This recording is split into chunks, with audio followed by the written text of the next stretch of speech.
Why'd you go public? I wasn't planning on going public with this until this summer when I went to the 9/11 memorial. I started to talk to them, and as I was talking, I was looking at the audience, no dry eyes in the room. I was watching women put their hands or their heads in their hands, leaning their heads back, and I told a lot of the story, and then just hearing them afterwards when I talked to them, saying, one woman in particular told me I didn't close a chapter in the worst thing that's ever happened. I closed the entire book, and she was not afraid anymore. That was earlier tonight on the O'Reilly Factor. Former Navy SEAL Robert O'Neill, the man who shot Osama bin Laden, on why he decided to come forward. Since O'Neill revealed himself, he has faced criticism from a divided SEAL community and from armchair quarterbacks in the media who think they know better. Joining me now is retired Navy SEAL sniper and current Vice President of Training at the Center Mass Group, Chris Sinog, and Dr. Howard Wasden, who is a retired member of SEAL Team 6, who was on the Black Hawk Down mission and author of several books on SEAL Team 6. Gentlemen, thank you both so much for being here.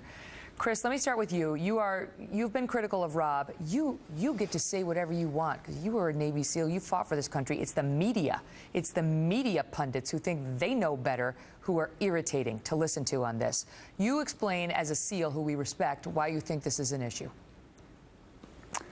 You know, I don't think so much it's an issue that he brought out that he was the one that actually pulled the trigger, but there's a lot of other information that's coming out about it, such as, you know, how they got on target, what they did on target, all those steps, and I think it's that information right there that's putting my brothers overseas in danger. What do you say to the critics who say this has all been out there? There have been 2 books, including one fueled by information released by the administration, and a movie. You know, I think the administration shouldn't have come out and said anything. They could have just said, we have reports that UBL is killed, and we're trying to confirm those reports right now. And, you know, they can go and confirm it, but when you have a leak in operational security, you want to plug that leak. You don't want to exploit it. That's what we do to our enemies, is we exploit those leaks and in them, but we seem to be exploiting it in our own group. Howard, you know, when you listen to what this man did, the years he sacrificed, the training he went through to reach this elite unit that you yourself served on SEAL Team 6, it's painful to listen to people condemn him. Yes, I agree 100%. And the thing is, I'll disagree with Chris on one thing. You signed a letter saying that you won't divulge classified information. And after reading the book, after listening to this man, he divulged nothing that this administration hadn't already said.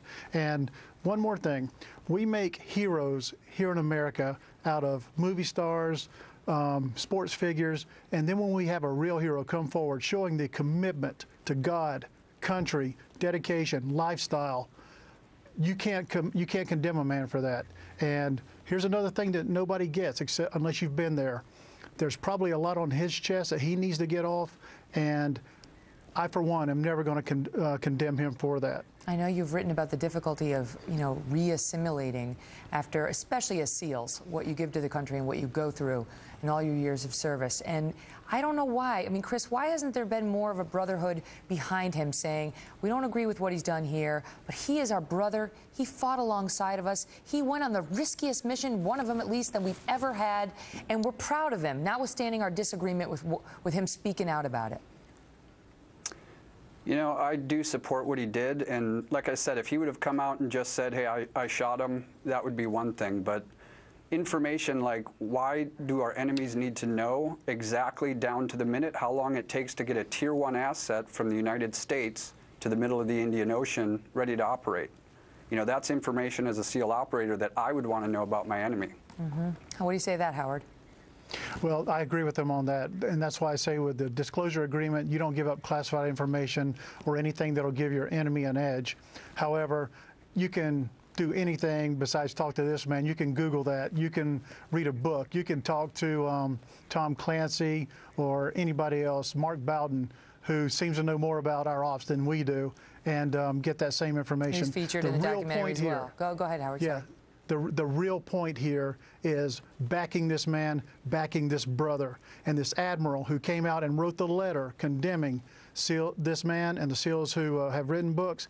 I can tell you for a fact That man did not send a letter to Vice President Biden when he said that SEAL Team 6 conducted the op. He did not send a letter to this administration when they showed how the op was conducted, or he would be one of those silent people on the battlefield getting his pink slip. What he needs to do is back his troops now and the troops coming back and lay off the real heroes. Howard, I know that you believe there may be, because we focused last night on whether Rob endangered himself possibly or others with his disclosures. You actually believe he may have made us more safe, that the terrorists watching that may have had a different reaction than just, I want to get these SEALs. Tell us. Absolutely, Megan, and I've said this in many interviews. The only way we're going to defeat terrorism, we don't have enough Navy SEALs to defeat terrorism, never will have. The only way you're going to defeat terrorism is to inhibit their recruiting. And if they realize you got a man like Rob O'Neill, you've got a whole community of SEALs who will spend their life, know they're going on a one-way mission, wait 10 years to knock on your door and say SEAL Team 6 calling, put 2 bullets in your head, and know that they're never going to stop until they find you, that might be a pretty good deterrent to recruiting for terrorism. Guys, listen, we're so grateful for your service and for coming on and sharing your perspectives.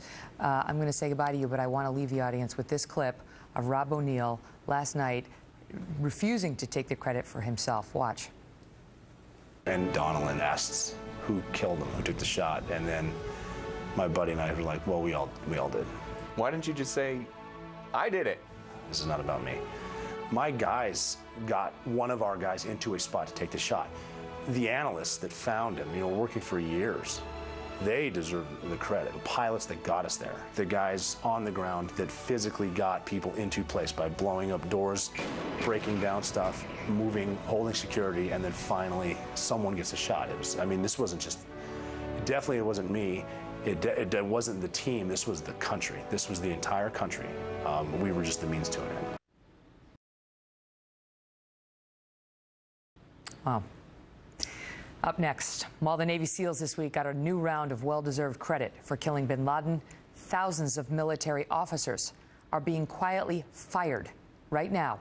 Some getting their pink slips while they are risking their lives for us in places like Afghanistan, on the battlefield. General Jack Keane is next on the story behind this.